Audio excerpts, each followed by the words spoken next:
ఉత్తరం చూద్దామండి. అలాగే రాజమండ్రి నుంచి దినేష్ రాస్తున్నారు.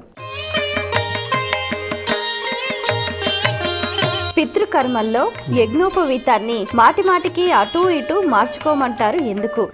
అంటే పితృదేవతలకు మనం ఏదైనా చేయాలన్నా, దేవతలకు మనం ఏదైనా చేయాలన్నా అగ్ని ద్వారా చేయవలసింది. అందుకనే అగ్నిముఖావై దేవాహ అన్నారు. అగ్ని దేవతలకు ముఖం అన్నమాట. అంటే అగ్నిదేవుడు ఏం చేస్తాడంటే, మనం అగ్నిలో సమర్పించిన పదార్థాలు దేవతలకు ఇస్తాడు, పితృదేవతలకు ఇస్తాడు.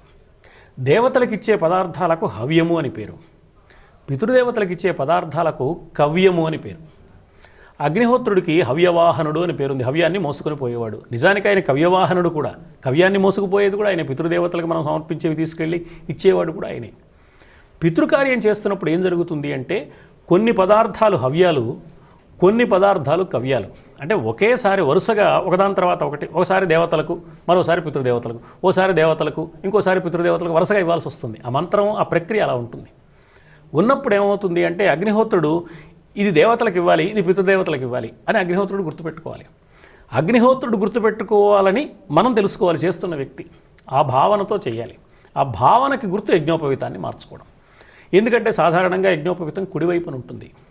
అగ్నిహోత్రుడికి స్వాహాదేవి, స్వధాదేవి అని ఇద్దరు భార్యలు ఉన్నారు. అగ్నిహోత్రుడు ఈ మానవులందరూ సమర్పించే పదార్థాలు దేవతలకు, పితృదేవతలకు ఇవ్వడానికి, అగ్నిహోత్రుడు ఈ పని చేయడానికి ఆ స్వాహాదేవి, స్వధాదేవి, కుడిపక్కన ఉండే స్వాహాదేవి, ఎడమవైపున ఉండే స్వధాదేవి అనే ఇద్దరు భార్యలు సహకరిస్తారు అని సంప్రదాయం. అందువల్ల స్వాహాదేవి ద్వారా ఇచ్చేది దేవతలకి. అందుకని అందుకు గుర్తుగా, ఓ అగ్నిహోత్రుడా, నేను యజ్ఞోపవీతం కుడివైపున పెట్టుకుని ఇస్తున్నానయ్యా ఇది అంటే, నువ్వు కుడివైపున ఉన్న నీ భార్య అయిన స్వాహాదేవి ద్వారా దేవతలకు ఇవ్వవలసింది ఇది. నేను యజ్ఞోపవీతం ఇటుపక్కకి పెట్టుకుని ఇస్తున్నాను అంటే, ఇటువైపున ఉండే స్వధాదేవి పితృదేవతలకు ఇస్తుంది కాబట్టి ఇది పితృదేవతలకు ఇవ్వవలసింది అని అగ్నిహోత్రుడికి మనం సూచన చేస్తున్నాం అనమాట. అది అందులో ఉద్దేశం. ఇది మార్చుకున్నా మార్చకపోయినా ఆ భావన ఉంటే జరిగేది అదే. ఆ భావన, ఇందులో ఉన్న ఆంతర్యం ఇది అని మనకు తెలియడానికి ఓ ప్రక్రియను ఏర్పాటు చేశాను. కర్మాచరణలో ఉన్న విధానాలన్నీ కూడా అసలు ఆంతర్యం మనకు తెలియచేయడం కోసం ఉన్నవి. ఆ ఆంతర్యం తెలుసుకుని కర్మలు ఆచరిస్తే చాలా బాగుంటుంది.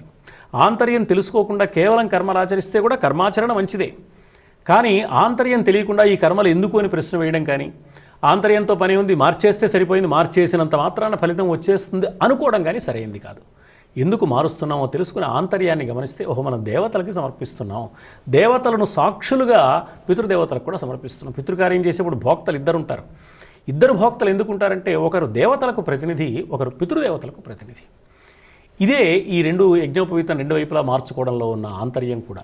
అందువల్ల అగ్ని ద్వారా మనం దేవతల్ని ఆరాధిస్తాం. ఆ రోజున పితృకర్మ చేసే సందర్భంలో పితృదేవతలను కూడా ఆరాధిస్తాం. పితృదేవతలు ఆరాధించే సందర్భంలో ఆ కవ్యము అనే పదార్థాన్ని ఎడమవైపున ఉన్న స్వధాదేవి ద్వారా ఇస్తాడు కాబట్టి ఆయన యజ్ఞోపవీతం అటు పక్కకి మార్చుకోండి అని చెప్పడంలో ఆంతర్యం. అది చేసే కర్మ ఆ ప్రయోజనానికి ప్రేరకంగా, సూచకంగా ఉండే కర్మాచరణ. దాన్ని మంత్రపూర్వకంగా ఆ ఋత్విక్కులు, అర్చకులు, పురోహితులు వాళ్ళు చేయిస్తారు. అది మనం గమనించాలి. మరో ఉత్తరం చూద్దాం.